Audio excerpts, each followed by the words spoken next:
Salam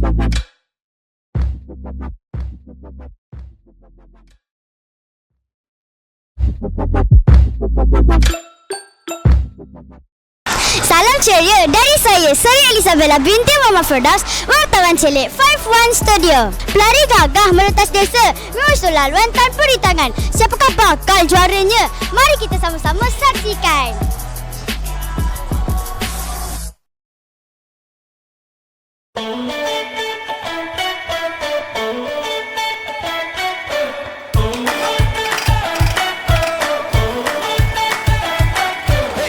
Ada masa ku mahu jadi biasa, ada masa ku mahu luar biasa. Mahu ku jadi juara, mahu ku berjaya.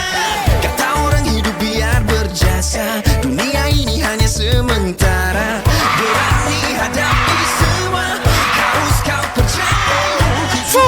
Semua lari dah nampak excited. Ada yang dah warm up, ada yang dah feeling juara. Saya pun kena lari juga. Gerak tu. Ke sana, I'm fire and I'm water. Kau memberiku kuasa. I'm earth and I'm nature. Kau membuatku rasa.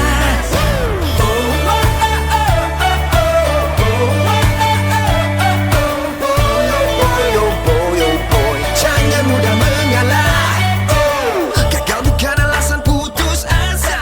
Menang bukan untuk mendemi dada. Saat ku hilang arah, kaulah Adiwira. Sekarang kita bersama adik tahun 3 Orchid dan Lizara yang baru pertama kali join pentas desa. Adik yang siapa? Best. Adik penat tak? Penat. Adik dapat nombor? Tak. Tak apa adik, yang kali cuba lagi. I'm earth and I'm nature. Kau membuatku rasa.